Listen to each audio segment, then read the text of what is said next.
Olá, seja muito bem-vindo, muito bem-vinda no canal Admara Martins.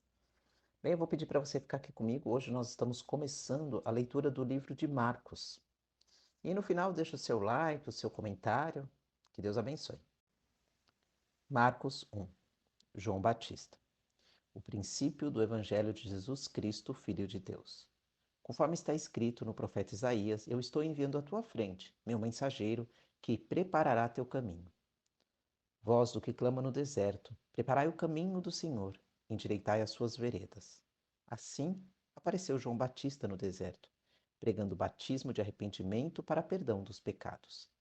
Todos os da terra da Judéia e todos os moradores de Jerusalém dirigiam-se a ele e eram batizados por ele no Rio Jordão, confessando seus pecados. E João usava roupas de pelos de camelo e um cinto de couro, comia gafanhotos e mel silvestre, e pregava, dizendo: Depois de mim vem aquele que é mais poderoso do que eu, de quem não sou digno de, inclinando-me, desatar as correias das sandálias.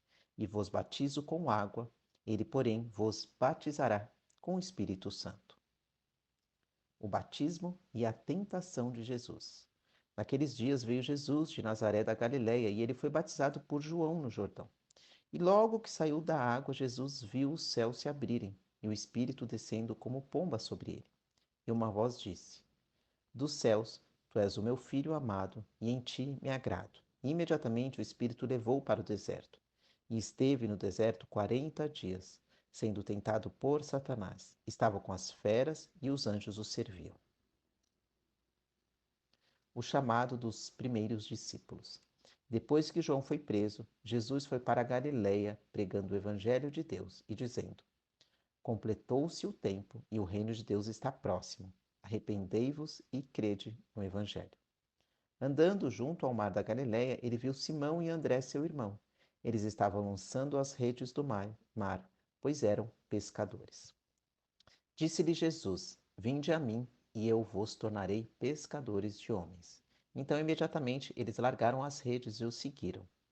Passando um pouco mais adiante, Jesus viu os irmãos, Tiago e João, filhos de Zebedeu, que estavam no barco, consertando as redes, e logo os chamou. E eles passaram a segui-lo, deixando seu pai Zebedeu com os empregados no barco. A cura de um endemoniado em Carfanaum. Eles entraram em Carfanaum e, chegando o sábado, Jesus foi à sinagoga e começou a ensinar. E todos se maravilharam com o seu ensino, porque os ensinava como quem tem autoridade e não com os escribas. E havia na sinagoga um homem possesso de um espírito impuro que gritou: Que temos nós contigo, Jesus Nazareno? Vieste para destruir-nos? Sei quem tu és, ó Santo de Deus. Mas Jesus o repreendeu, dizendo: Cala-te e sai dele. Então o espírito impuro o agitou, causando-lhe convulsões e, gritando, saiu dele. E todos se maravilharam a ponto de perguntarem entre si: O que é isto? Um novo ensino com autoridade? Ele ordena aos espíritos impuros e eles lhes obedecem. E logo sua fama se espalhou por toda a região da Galiléia. A cura da sogra de Pedro. E depois de sair da sinagoga, Jesus foi para a casa de Simão e André, acompanhado de Tiago e João. A sogra de Simão estava de cama, com febre, e logo lhe falaram a respeito dela. Então Jesus aproximou-se, tomou-a pela mão e a levantou.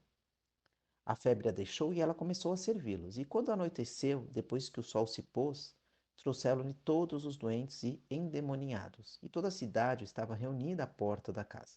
E ele curou muitos doentes acometidos de diversas enfermidades e expulsou muitos demônios. Mas não permitia que os demônios falassem, porque eles sabiam quem ele era. E de madrugada, ainda bem escuro, Jesus levantou-se, saiu e foi a um lugar deserto. E ali começou a orar. Então Simão e seus companheiros saíram para procurá-lo. E quando o encontraram, disseram: Todos te procuram. E Jesus lhes respondeu: Vamos a outros lugares, aos povoados vizinhos, para que também eu pregue ali, pois foi para isso que vim. Foi então por toda a Galiléia, pregando nas sinagogas deles e expulsando os demônios. A cura de um leproso. Aproximou-se dele um leproso, que lhe suplicou de joelhos: Se quiseres, podes purificar-me. E Jesus, movido por compaixão, estendeu a mão, tocou e disse: Quero, fica purificado. E imediatamente a lepra desapareceu e ele ficou purificado. E advertindo-o severamente, Jesus logo mandou embora, dizendo-lhe: Olha, não digas nada a ninguém, mas vai mostrar-te ao sacerdote e oferece pela tua purificação o que Moisés determinou, para que lhe sirva de testemunho. Ele, porém, saindo dali, começou a tornar público o que havia ocorrido e a divulgá-lo por toda parte. Desse modo, Jesus já não podia entrar abertamente numa cidade, mas ficava fora, em lugares desertos, e mesmo assim as pessoas iam até ele, vindas de todos os lugares. Marcos 2. O paralítico de Cafarnaum. Alguns dias depois, Jesus entrou outra vez em Cafarnaum e souberam que ele estava em casa. Muitas pessoas reuniram-se ali, a ponto de não haver lugar nem mesmo diante da porta, e ele lhes anunciava a palavra. Então chegaram alguns homens, trazendo-lhe um paralítico, carregado por 4 deles. Impedidos de aproximar-se dele por causa da multidão, removeram parte da cobertura da casa, abrindo passagem pelo teto, acima do lugar em que Jesus estava. Então baixaram a maca em que o paralítico estava deitado. Vendo-lhes a fé, Jesus disse ao paralítico: Filho, os teus pecados estão perdoados. Estavam sentados ali alguns escribas que pensavam no coração: Por que este homem fala dessa maneira? Ele está blasfemando. Quem pode perdoar pecados senão um só, que é Deus? Mas Jesus logo percebeu em seu espírito que eles pensavam assim no íntimo e perguntou-lhes: Por que pensais desse modo no coração? O que é mais fácil dizer ao paralítico: Os teus pecados estão perdoados, ou levanta-te, toma a tua cama e anda? Mas, para que saibais que o Filho do Homem tem autoridade para perdoar pecados na terra, disse ao paralítico: Eu te digo, levanta-te, toma a tua maca e vai para casa. Então ele se levantou e, pegando logo a maca, ele saiu à vista de todos, de modo que todos ficaram maravilhados e glorificaram a Deus, dizendo: Nunca vimos coisa igual. O chamado de Davi. Jesus saiu novamente para a beira-mar e toda a multidão ia até ele, e ele os ensinava. Quando ia passando, ele viu Levi, filho de Alfeu, sentado na coletoria, e disse-lhe: Segue-me. E levantando-se, Levi o seguiu. Quando Jesus estava à mesa na casa de Levi, estavam também ali muitos publicanos e pecadores sentados. E junto deles e de seus discípulos, pois eram em grande número e o seguiam. Os escribas do partido dos fariseus, vendo que ele comia com publicanos e pecadores, perguntavam aos discípulos: Por que ele come com publicanos e pecadores? Jesus, porém, ouvindo isso, disse-lhes: Os sãos não precisam de médico, mas sim os doentes. Eu não vim chamar justos, mas pecadores. A questão do jejum.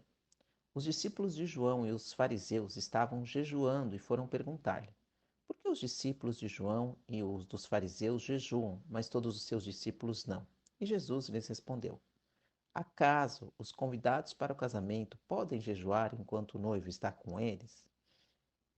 Enquanto o noivo está com eles, não podem jejuar. Mas chegarão os dias em que o noivo lhe será tirado, e naqueles dias jejuarão. Ninguém costura remendo de pano novo em roupa velha, porque o remendo novo se desprenderá da roupa velha, e o rasgo será ainda maior. E ninguém põe vinho novo em recipiente de couro velho, porque o vinho novo romperá o recipiente de couro, e se perderão tanto o vinho quanto o recipiente de couro. Mas põe-se vinho novo em recipiente de couro novo. Jesus é Senhor do sábado. E aconteceu que Jesus passava pelos campos de cereais em dia de sábado. E enquanto caminhavam, seus discípulos começaram a colher espigas. E os fariseus lhe perguntaram: Por que eles estão fazendo o que não é permitido no sábado? E ele lhes respondeu: Acaso nunca lestes o que Davi fez quando ele e seus companheiros estavam em necessidade e com fome? Como ele entrou na casa de Deus, no tempo do sumo sacerdote Abiatar, e comeu dos pães sagrados, dos quais apenas os sacerdotes tinham permissão para comer, e deu também aos companheiros. E prosseguiu: O sábado foi feito por causa do homem, e não o homem por causa do sábado. De modo que o Filho do homem é Senhor até mesmo do sábado. Glória a Deus, aleluia. Eu vou pedir que você feche os seus olhos, dobre os seus joelhos e faça a sua oração daí, que eu farei a minha oração daqui, em nossa causa, em causa do nosso país. Que Deus te abençoe.